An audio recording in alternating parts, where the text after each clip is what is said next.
I feel like that they knocked it out of the park in regard to product vision.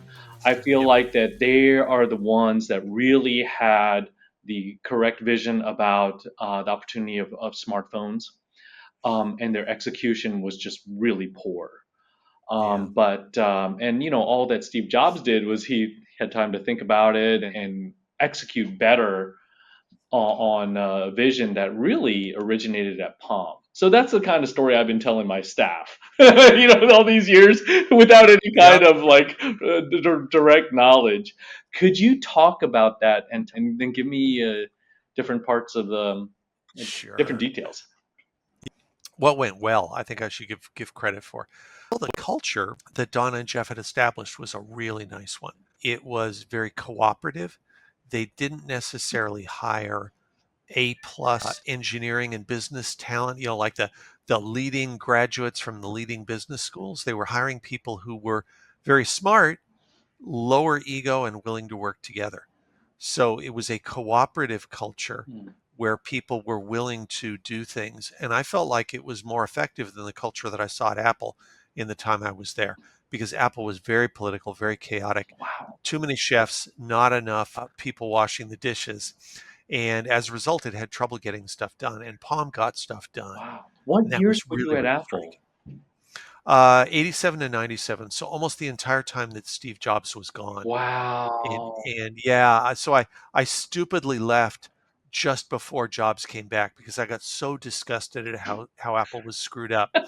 And I don't know, Jobs might have fired me like he fired all my friends who stayed behind. On the other hand, I might have hit it off and haven't had an entirely different career path. Yeah. Yeah. Um, but it would have been interesting. But at the time, I'd completely lost faith in Apple. So it was neat to get to Palm, which was this place where, oh, they've got a good culture. They're not all working against each other. Mhm. They've got a neat product. It was just as the Palm 5 was coming out, which was the really slim, beautiful looking one.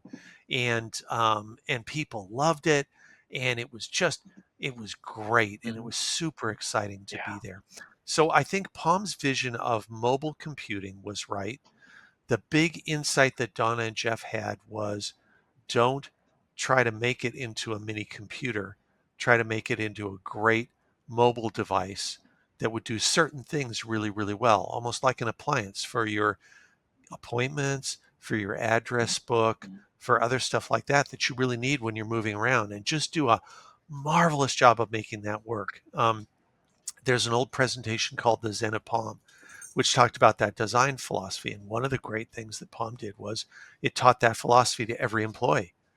It is the best statement of a company design philosophy and mission that I've ever seen. Wow. So, so that was something that, in my opinion, Palm just did super, super well. And that was the source of their success, in my opinion, was getting right the vision on where they wanted to go with the product and what the product should be.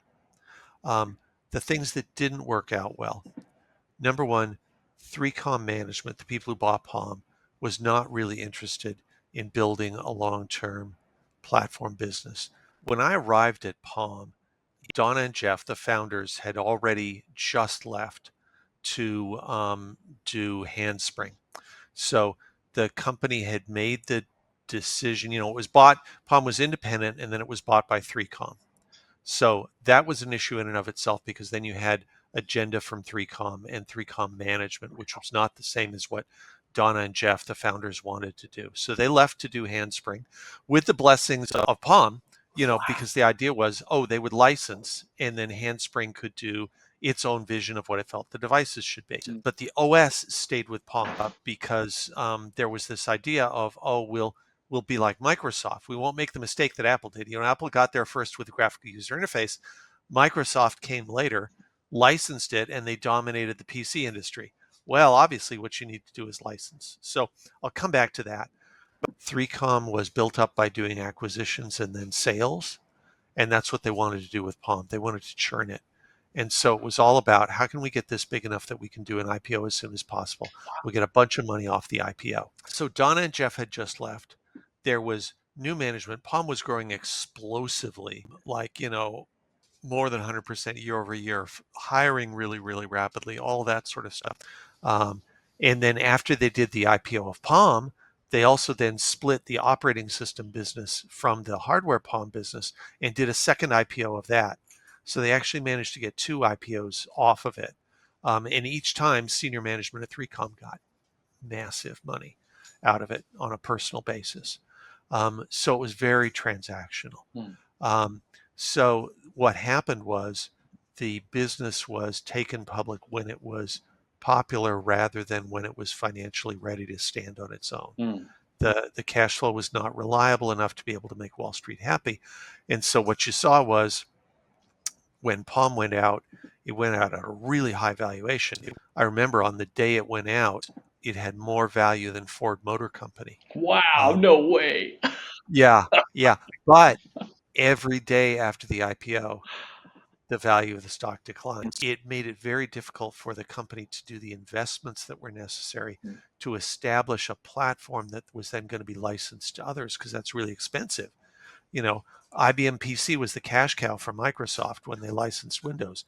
There was no big financially stable cash cow that could fund the operating system separately for the Palm business.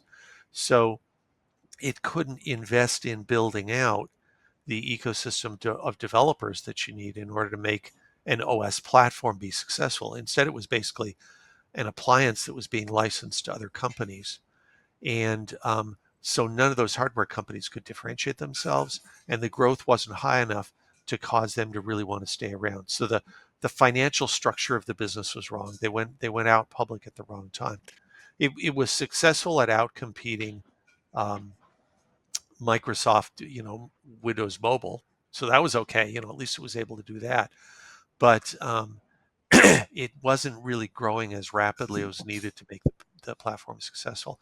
What Steve Jobs did is he came in and said, gee, there's this mobile thing. I've got iPods, which are very, very successful. Let me do a phone which has an iPod built in and which also can do a really good job of mobile browsing because these Palm people are crazy. They think it's all about calendar and address book. That's just an app. What's really going to make people happy is do a touchscreen device, which you can touch with your finger. So that was brilliant innovation number one. Um, and let it have a full web browser because Palm had been messing around with web clippings and sub browsers and stuff like that because our religion was, well, it's not supposed to be a full PC.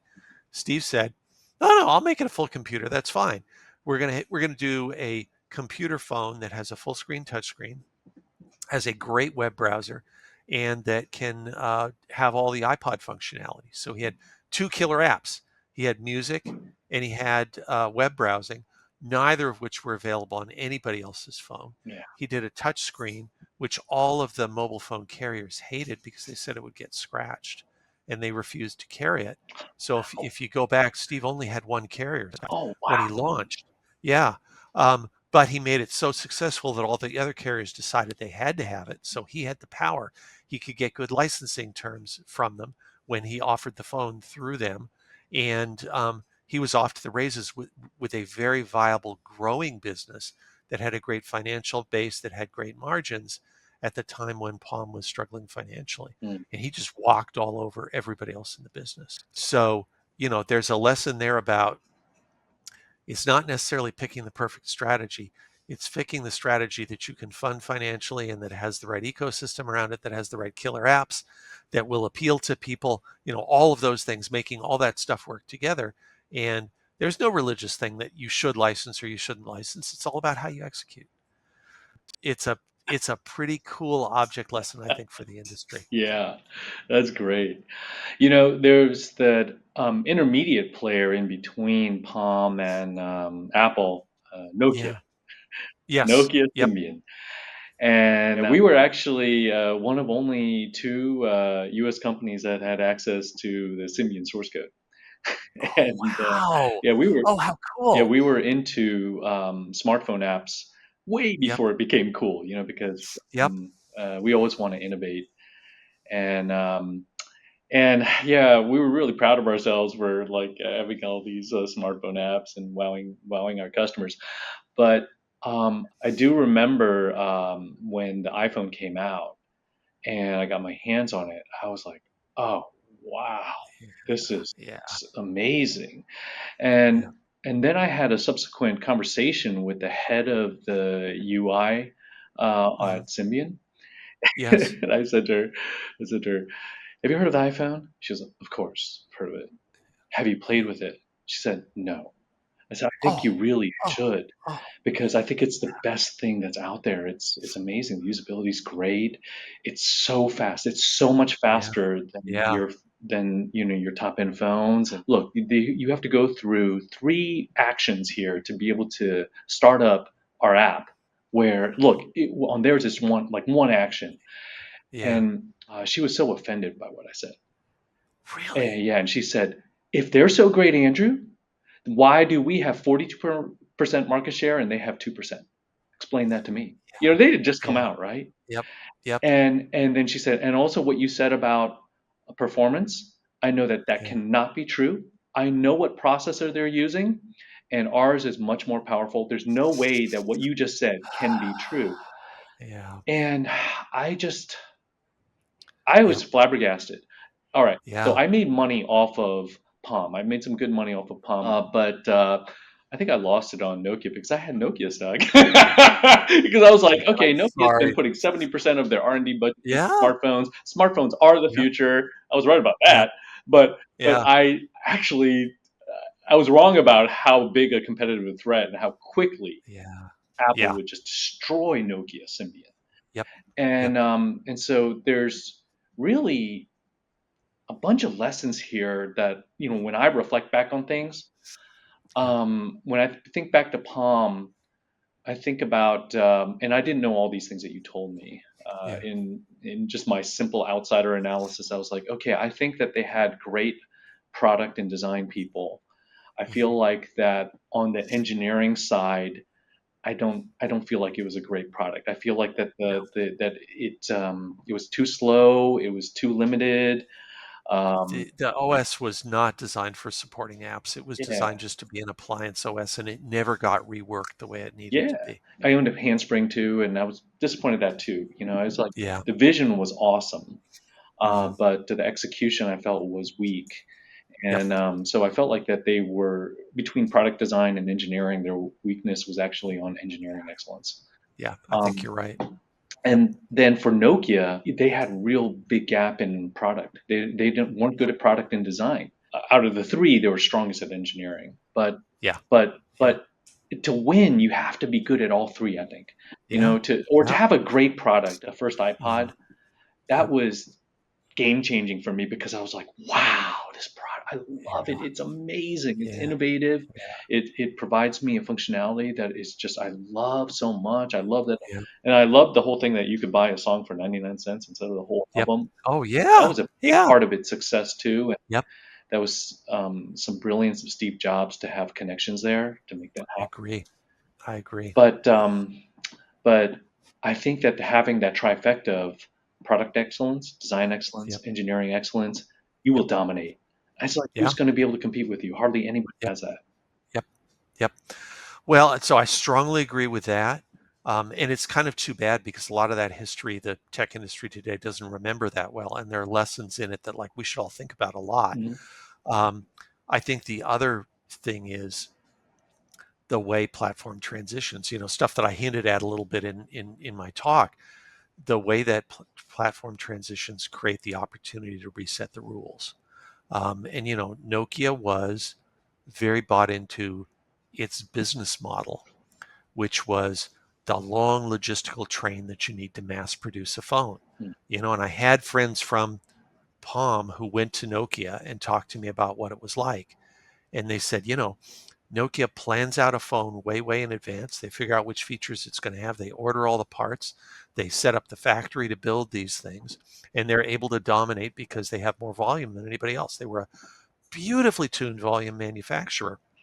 But what that meant was there was a certain date that the software had to be delivered to go on the phone. And it went in whether it was done or not. Oh, And so they would force in releases that they knew things wouldn't work. And so I talked to my friends at Nokia and I was like, why is this smartphone so, buggy? Why is this thing screwed up? This feature doesn't work. Why are you guys talking about that? And they said, well, they just told us we had to ship it no matter what. And so they weren't they weren't able to get good enough at the software piece to be able to have it ready with the hardware. Well, what had Apple spent the last 20 years learning? How to integrate hardware and software together to produce an integrated system, because Apple's not a hardware or software vendor, it's a systems vendor. Yeah. And they do systems. Still today, they do systems better than anybody else, in my opinion. Mm-hmm. Um, they they produced an integrated system where the hardware and software arrived at the finish line at the same time, and it made a much better solution Yes. than anybody else had out there. Yes. And that was the big difference, I think, was Nokia was still building hardware, Apple was building systems. Mm. Everybody else was still building hardware. Sony Ericsson, everybody else was still doing that.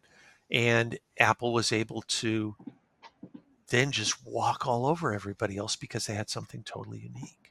Yeah. Yeah. That's terrific. I had a relationship with a high-end consultant that was hired by Sony Yes. to come in and transform their software operations. And he said Mm, the executives hired him because they were like, "Yeah, we need to get better at software. Come and teach us." And so he taught 600 engineers yes. over a few months during, and and then he was so frustrated afterwards. He told me that he would never consult for Sony again because after all the training of what they're doing wrong, they wouldn't let their engineers really operate in a different way to create great systems like what you said, right? Yeah. They're Yeah. they're they're a microelectronics company. That's how they're claiming to Yeah. fame, and, Yep. and that's just the Yep. way they're wired. Yep. And so he came to them and he asked them like, okay, um, you have who in the industry has the highest resolution? They're like, we do. Sony is number one. All right, who's Yeah. got the highest refresh rates? We do. Sony's number one. Who's got the Yeah. largest screen size? We do. Sony's number one. What's your market position? Number four. Yeah. And it's Yep. because Yep. they're not good at software Yeah. and they're not Yeah. good at delivering systems. Yep. And so that's you're. I completely agree with you Yeah. on this This is issue. It's why. not enough to have great Yeah. product management and great Yep. design Yep. if you're missing the engineering part and you get Yeah. disrupted by some big Yep. change.